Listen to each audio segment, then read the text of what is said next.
May pulis, pagka kayo namiligro ang buhay, then i-unalive ninyo. Because that's actually what the law says. It's called self-defense. So, ang problema, they would blow it out of proportion na parang nanghihikayat si PRD ng outright unaliving ng mga hinuhuli dun sa war on drugs.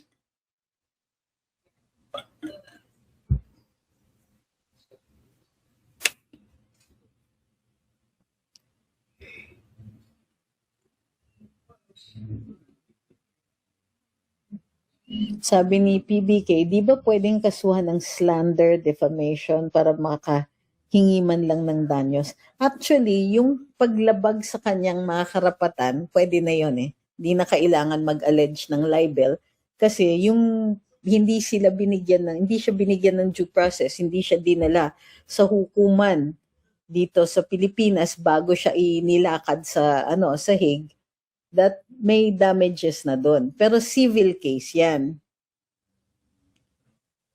Ano bang pinapasagot ninyo? Tapos sabi sagutin mo.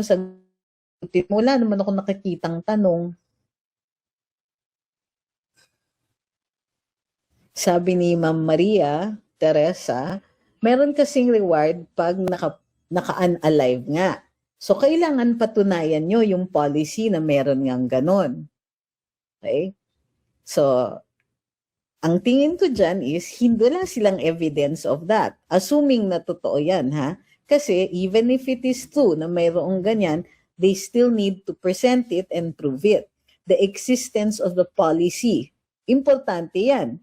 Kasi yun yung paratang kay PRD. Kailangan na mayroon siyang orders na as a matter of policy, ganito ang gagawin nila, mag-unalive sila. But if there is no evidence, the policy doesn't exist. Pero ang tingin ko niyan, wala talaga. Which is why nananawagan sila ng ebidensya.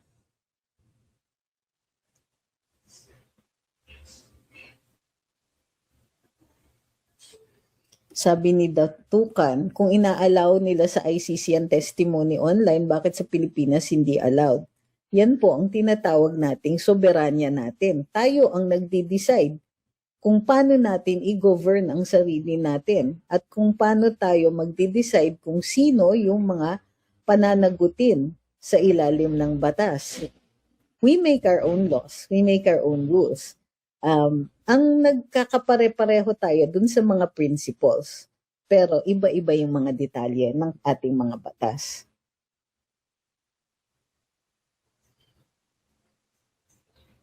Salamat kay Jake.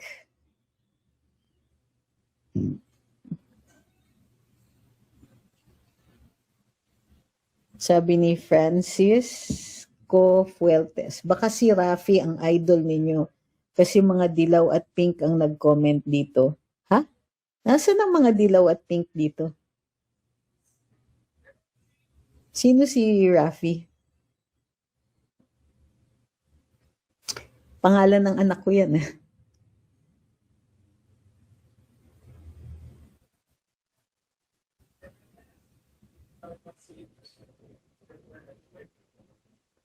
Sabi ni Lizelle, yun bang wala tayong magawa mga ordinary people, pero I believe prayer can move mountains. Makakarma silang lahat gumagawa ng masama kay PRD.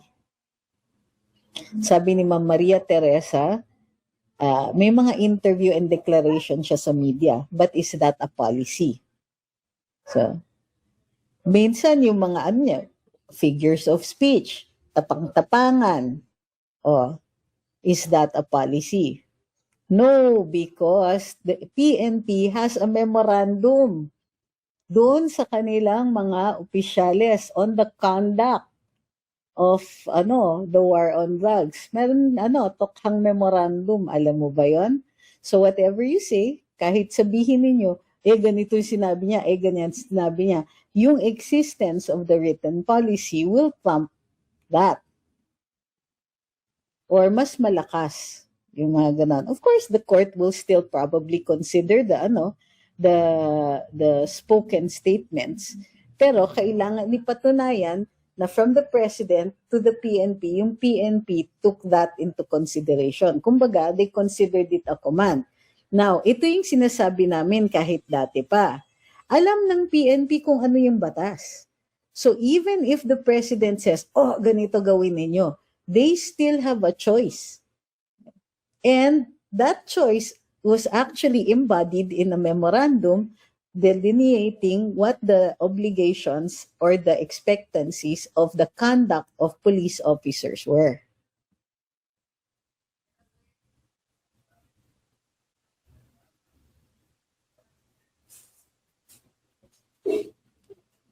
Sabi ni Jughead Jones, or perhaps the intent was never justice at all. Dito, this is actually plausible. Perhaps the goal was simply to keep PRD there, to hold him in place for as long as possible, buying time in a system where justice itself can sometimes be bought, delayed, or quietly redirected. But time has a way of exposing debts that power ties try to hide. No leverage lasts forever. No silence holds indefinitely. Especially here in the Philippines. It's so hard for Pinoys to keep a secret. Di ba yan po yung isang sinasabi nila kung bakit wala tayong serial unalivers dito sa Pilipinas? Because nobody can keep a secret. So there will be a reckoning, and when it comes, it will not ask who paid whom, who delayed what, or who believed they were untouchable. Malamok ngayon.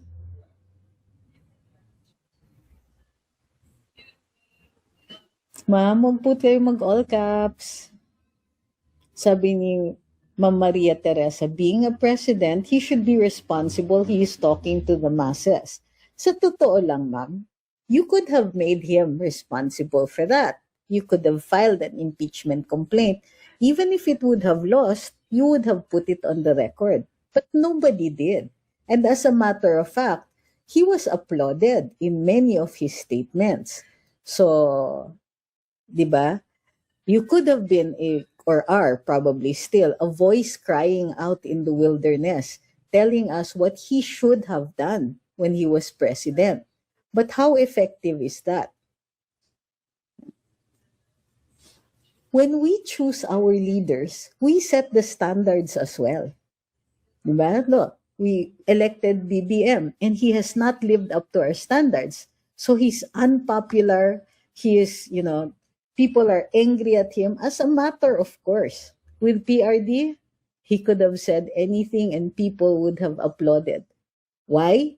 Because there was so much else to compensate. So you can be mad, and I understand that you're mad. Probably because you've been listening to too many people to your echo chamber. If you break out of that echo chamber and take the time out to understand why your fellow Filipinos, assuming you're a Filipino, think so far away from you, think in radical direct opposition to you, you will always be angry. And you don't even, your patriotism will be called into question.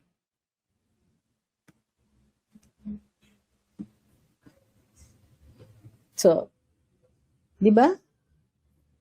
Sino ba namimili? Sino ba nagbibigay ng mandato sa presidente? Tayo. We could have taken that mandate away from him. Hindi siya nagbabawal ng mga rally, unlike the current administration, na kinakasuhan niya ang mga nagrarally, including me. Ha. Oh. Di ba? How many? Maraming nag-iingay sa social media nun. May attempt. I remember Maria Ressa had an attempt na ang Rappler nag-umpisa ng rally. Dun sila sa sa scout area. Dun sa rotonda sa scout area. Alam mo kung ilan sila? Wala pang 20. So, nowadays, even if maliliit ang rallies, they're so far away from the ones that tried to have rallies during the Duterte administration. And people were in direct opposition to that. So, think about it. You can be angry as you want to be. That's fine. That's part of your right, and you can express it. That's your right to free speech. Pero didn't you ever take the time to wonder why so many people love him in spite of everything?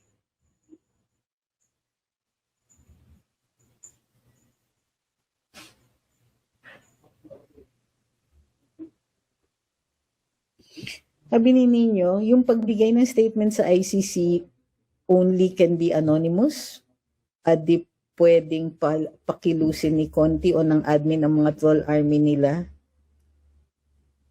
Alam nyo, even if yung anonymous, that can be a tip. Kailangan mo pa rin ng ebidensya. Remember, the evidence that's being solicited here is evidence that can be admitted in court or that can bring them into the direction where they can find evidence that they can present in court.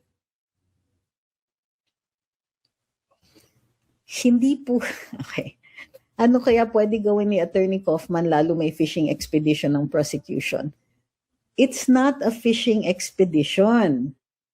Okay, iba ang fishing expedition. Yun yung fishing expedition, tatawag ka ng mga tao, tapos pipilitin mo silang sumagot in the hopes na may magkamali sila at may masabi.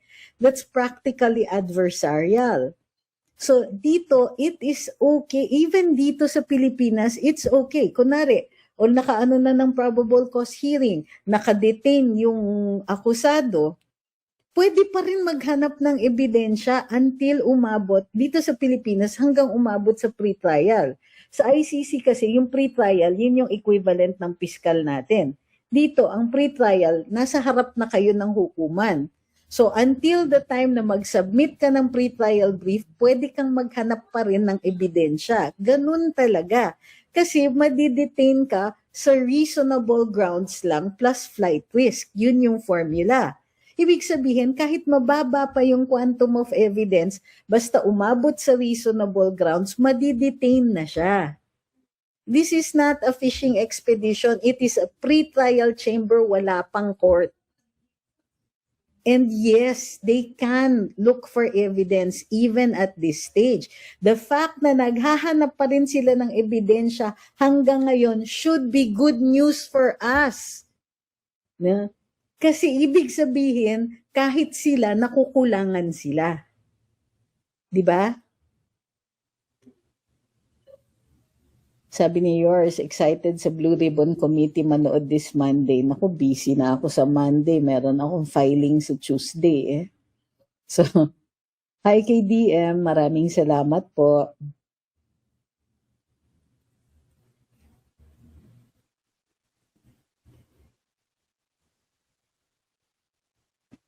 Sabi ni Lady Alpha, takbo ka ng senador.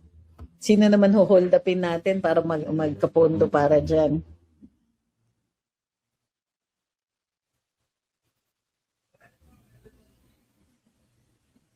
Sabi ni Ma'am Ola, them looking for witnesses is a good sign. Mahina case nila. They don't have enough evidence and witnesses. Kaya sila nananawagan. Kasi kung enough na, ngayon pa lang, napakaano na nila, magmamadali sila mag-hearing na.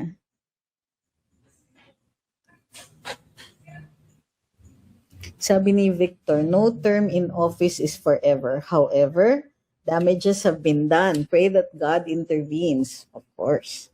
Is it possible military takeover pag Congress and Senate unsettled ang corruption? Well, anything is possible. But I'm looking at the AFP now and it doesn't seem like they're going to do anything.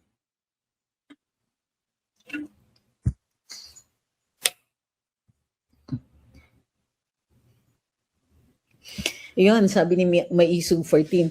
Tignan nyo nga si Piara Niada nun, kung kay Marcos yan, hindi yan papayagan magtanong. Pero kay FPRD nun, kahit face-to-face, malaya ang lahat magsabi at magtanong sa kanya. Nanghihirit pa nga eh. Remember, sino ba yun? Si Doris Bigornia? Ano yung tinanong niya kay PRD? Ano sa tingin? Kailan na naman magkakaroon ng ganitong ng kaso? Something like that. Ang sagot ni PRD sa kanya, depende yan sa intriga mo.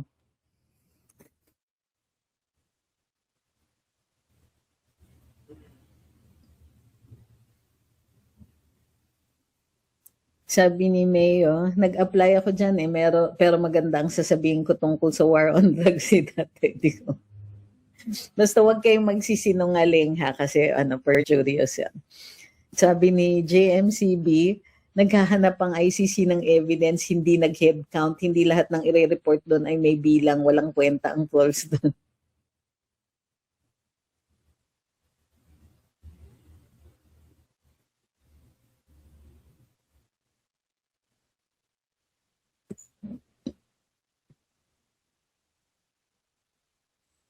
Impeachable by law pag addict ang presidente. Oo, high crime yun eh. Taas ang penalty.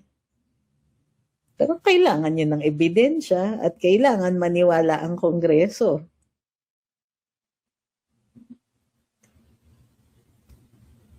Sabi ni Ma'am Miriam, sorry but not sorry, ICC bulok. Mas maganda pa ang court system natin. As it is, maraming ang hindi masaya dun sa court system natin. Gayon pa man, mas better pa siya.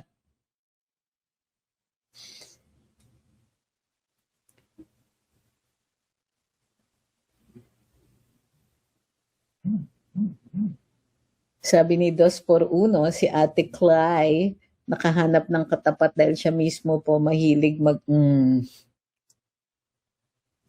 May timeline po ba hanggang kailan sila kakalap ng additional evidence? Until mag-umpisa yung trial.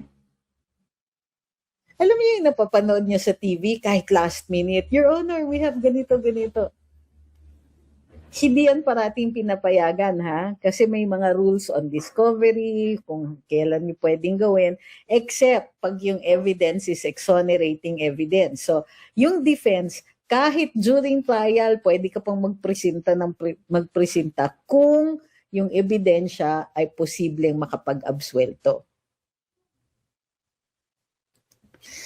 Sabi ni Kuya Nick, bakit parang contradicting ang ICC? Contradicting naman talaga. They're not allowing him for interim release, pero they're still hunting for evidence and witnesses. No, they're not still hunting. Hindi ibig sabihin na nananawagan sila ng ebidensya, wala silang ebidensya. Kasi may reasonable grounds na. Sabi niya, dito sa Pinas, pag hindi malaki ang ebidensya, allowed ang bail. Actually, hindi. Allowed ang bail. As a matter of course, rule yan. Bail is a matter of right, sabi sa saligang batas. Ang exception kapag pagka yung krimen mataas ang penalty, yung capital punishment. So kapag capital yung crime, kailangan ma-entitle ka lang sa bail kung mahina ang ebidensya. Evidence of guilt is not strong. So it's not that they don't have evidence. They have evidence, but the evidence is sufficient to go to trial only, not to convict, not to win. So enough to go to trial, pero malabo yung Tingin ko base sa sarili nilang pagkikilatis. At hindi yung nagkikilatis yung mga nagrereklamo, ang nagkikilatis dyan, yung prosecutorial panel.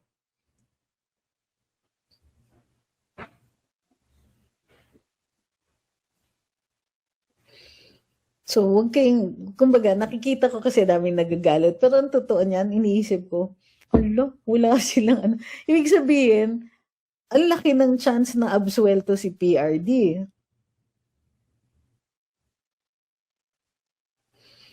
Sabi ni Tatay, paano ma-establish ang probable cause? Okay. Dalawa ang quantum of evidence. Para makapasa at pumunta sa trial, di ba? Pre-trial, chamber siya ngayon. So, kailangan ng reasonable grounds. Ma-achieve nila yung reasonable grounds, aakyat sa trial. Sa trial, kailangan proof beyond reasonable doubt. So, mabigat yan. So, ibig sabihin, sa pre-trial chamber, enough ang reasonable grounds. Kasi yun yung batas nila Para pag-akyat sa court, para makakonvict ka, kailangan proof beyond reasonable doubt. So, there are two. Okay? Ulit-ulitin ko to until you get it. Pre-trial chamber, reasonable grounds, aakyat na sa trial chamber. At trial chamber, O, trial na tayo, ang ending nito ay conviction o absuelto. Para ma-convict, kailangan may evidence sila of guilt beyond reasonable doubt. Okay? So, dalawa. So, hindi sila naghahanap ng ebidensya for probable cause. Ang probable cause dito sa Pilipinas, sa ICC, reasonable ground. Tapos na po. May evidence sila for reasonable ground. Aakyat na ito sa trial chamber. Gets? Sabihin niyo kung malabo pa. So, sa pre-trial chamber, reasonable grounds. Sa ICC, beyond reasonable doubt.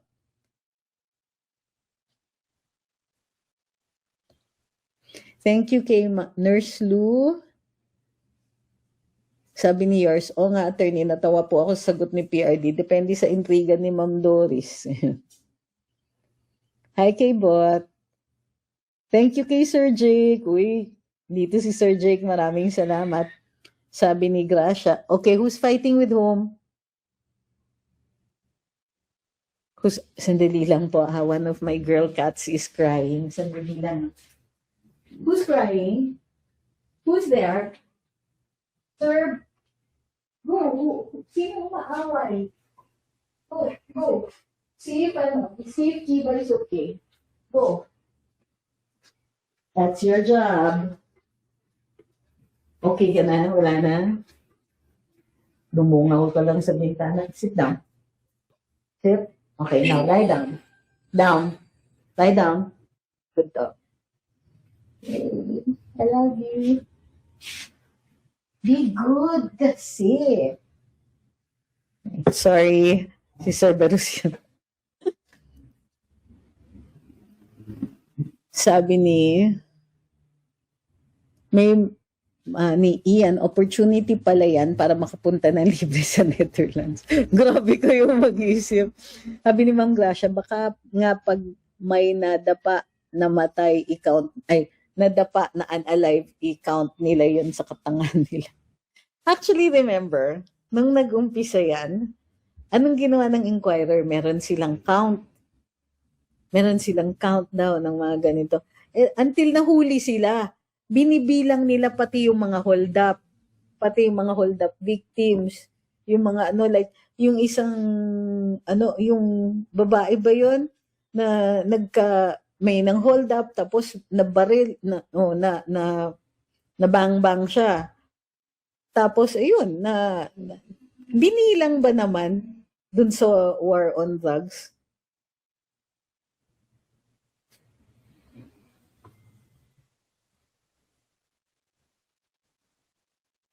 Diba? Naalala nyo yun? Tapos merong iba, yung isa na heart attack, na binilang nila dun sa body count. Until nahuli sila. Tapos nagsasalita yung mga pamilya, huy, hindi na unalive yung kamag-anak namin. Inatake yun sa puso.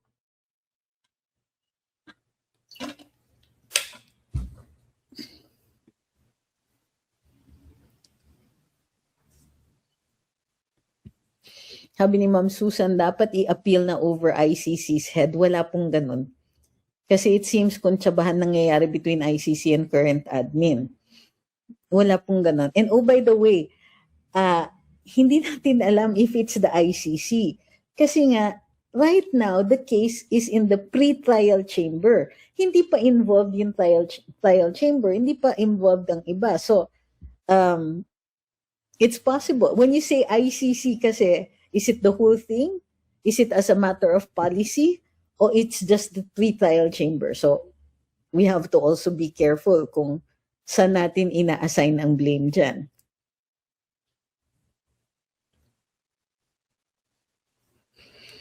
Ayun, sabi ni JMBC, meron din nga away mag-asawa, di ba sinama din sa bilang. Meron ding instance na sinama nila lahat ng reports over the month ng isang station. O yun, di ba? So, hindi nila dinistinguish. Pero yung totoo niya, nung umabot sila dun sa, yung Inquirer tumigil after a while. Pero yung Rappler, nung nag-announce sila na may 20 and then later on it became 30 na nung pinipress na sila, saan nanggaling yung numbers na yan? Nung una sinabi nila sa PNP, sabi ng PNP, paano nangyari yun? So, diba? In the first year ni Duterte, ang baba ng crime rate. Hinula pa yatang 5,000 ang mga unsolved na unaliving crimes. Pero nung panahon ni Pinoy, there was 1 year na yung average niyan kasi is 6 to 7,000. Over the years yan ha, yung average nung tinitingnan ko yung stats ng PNP noon kasi meron nag-open ng PNP ng parang media relations. Pwede kami pumupunta doon kahit mga vloggers, pwede kang humingi ng impormasyon. So, ang binibigay lang nila is yung mga na unalive during let's say operations, or let's say on average ito yung rate ng mga unaliving by anywhere and everywhere dito sa Pilipinas regardless of cause. So kasama diyan yung mga away magjowa, away ng mga yung mga yung mga pamilyang crimes of passion, mga ganyan, mga selos-selos, may holdapan, sinasama nila yung statistics. So, ang normal is about 6 to 7,000, ganyang kalaki 6 to 7,000 per month. Indicator kasi yan. There's a direct link between the number of index crimes na tinatawag natin and economic prosperity. So, ibig sabihin, pag gumaganda yung ekonomiya natin, bumababa ang crime rate. Ay, indirect, ano ba yan? Opposite.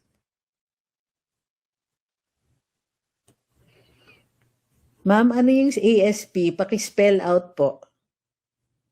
What is ASP? Ang hilig ninyo talaga sa abbreviations. Tapos akala ninyo lahat tayo nakakaintindi ng abbreviations.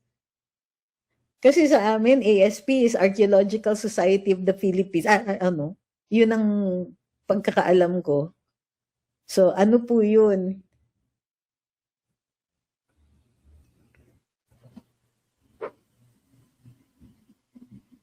Sabi ni JMC, ginagatasan kasi nila yung fact na madaming na unalive na mga drug cartels to a point na napupuno yung mga lalagyan. Oo.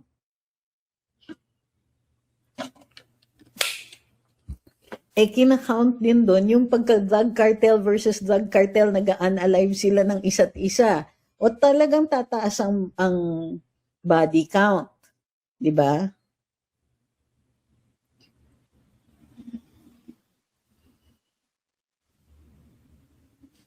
Sabi ni Ma'am Ola, hindi daw effective ang justice system pero nag-file ng blotter. Clear na ba, mga ka-clear? So, actually, she said something today that I think will bite her in the rear end. Kasi, sabi niya, nakakatakot daw ang mga writers sa Luminous kasi may doon daw, isa sa amin daw, may kakilala na ASSASIN. Tama ba yan? ASSASSIN. Meron daw kaming kakilala na may kakilala na ganun. So, inisip ko, ano yun? Sino yun? At ano pinagsasabi? So, and then I remembered, di ba may interview yung isang ale dati? Hindi siya. Kay Katunying. At ang sinabi niya, ay kung ako yan, you call the Romanians. So, baka yun yung kakilala.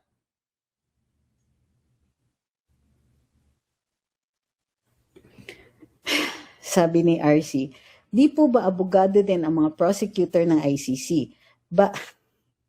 Bakit di po nila tinitimbang ang mga sasabi ng positive about PRD at puro negative lang ang hinahanap nila? Ganyan po ba talaga ang prosecutor? Yes. Alam niyo kung bakit? Prosecutors yan. Sila po ang mag-prosecute ng kaso. So, hinahanap nila talaga yung krimen. But you're right. There's something wrong. Kasi, bahagi ng pagiging isang prosecutor ay yung tatanggapin mo pag walang crime. Tatanggapin mo kapag may ebidensya na absuelto dapat itong taong ito, ikaw na mismo ang magfa-file ng dismissal kung nasa iyo yung ebidensya. Okay? Ganun talaga yun. In fact, sa US, not just sa US, all over the country, kapag yung prosecutor, habang nagdi-discovery sila, may makita silang ebidensya na makaka-absuelto dun sa sa akusado na sila yung po-prosecute ng case, pag tinago nila yon, hindi ka lang dismissed from the service, ikaw ay disbarable offense yun and all that. You have to present it. So, kaya doon yung reason kung bakit pwede tayong mainis dito sa prosecutor's panel ng ICC.